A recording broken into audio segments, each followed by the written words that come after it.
Texas County Commissioners accidentally voted in approval of slavery reparations. Dallas, Texas. A group of Texas County Commissioners accidentally voted unanimously to approve monetary slavery reparations for African Americans whose ancestors were enslaved in the U.S. Now the key word is accidentally. Accidentally. Go ahead. The Dallas County Commissioners Court declared on Tuesday that African Americans deserve monetary and substantial reparations from the U.S. for 400 years of suffering caused by the enslavement of Africans over the course of the country's history. The Dallas Morning News reports, commissioners thought they were honoring an annual holiday when they voted for the Juneteenth resolution, sponsored by the country's lone black commissioner, John Wiley Price. Price, who read the resolution aloud, appeared to deliver the broad speech on slavery history and Jim Crow to a group of seemingly uninterested commissioners. And it was the last line of the resolution that did not draw attention from the room. The United States of America is derelict in its promise of life, liberty, and the pursuit of happiness to the African American people, Price said. Be it further resolved that the dereliction that has caused 400 years of significant suffering to the descendants of those who have been enslaved Africans who built this country should be satisfied with monetary and substantial reparations to same. Immediately after the reading of the resolution, a commissioner seconded the motion and the court passed it unanimously.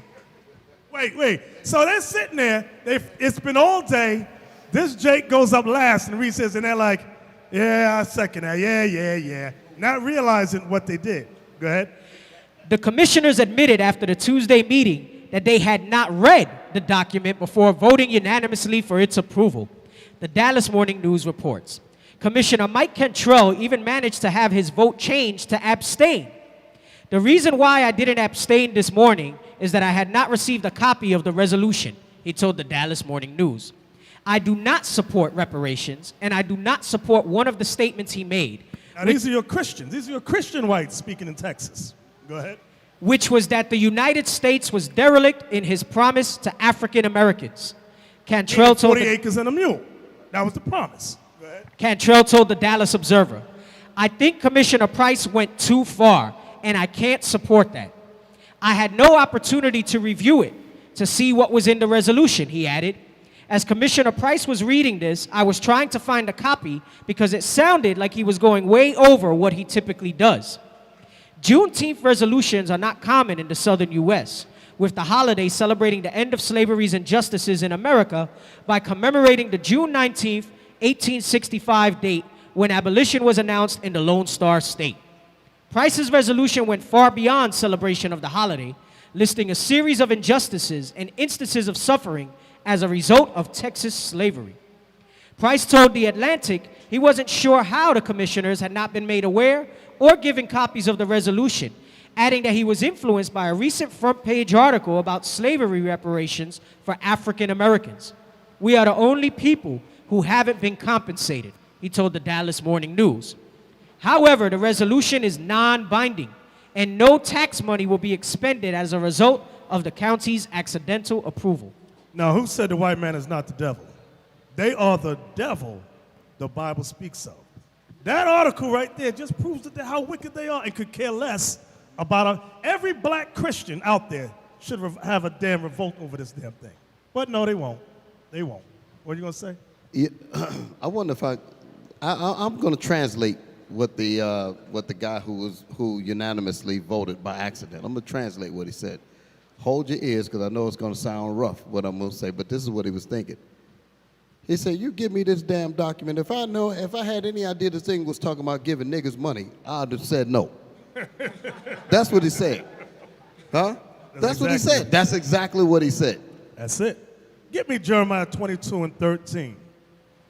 We're going to keep it scriptural. We're going to keep it scriptural. And our teaching, see, things like this need to come out to put it in the faces of not white folks, but black folks, so we can see the hypocrisy of the slave master that many of our people so earnestly love. We love him. We will protect him. We will bring him in. We got to show them the hypocrisy of it all. Jeremiah 22 and verse 13. The book of Jeremiah, chapter 22 and verse 13. Woe unto him The word woe means destruction. Destruction unto him. that buildeth his house by unrighteousness, Was this country built by unrighteousness? Yes, sir. Go ahead. and his chambers by wrong, And his homes by wrong. Go ahead. that useth his neighbor's service without wages. That uses his neighbor's service without wages. That's what the article was about. That's what the commissioner was talking about. We are the only non-compensated group. Well, not the only, because many of the, no, because somebody will jump up and say, the North American Indians was compensated. No, they were not. Being put on the word reservation, you might as well translate that word to mean concentration camp. They were not, and what are they reserved for? A reservation means you're reserving them for something. I visited very few of them, but guess what? They're destitute. Very few of them got casinos. Like people, Jake, try to say, oh, they got casinos, they're making a good life. Not all of them. Not all of them. Very, very few of them. Exactly. You that again, Captain?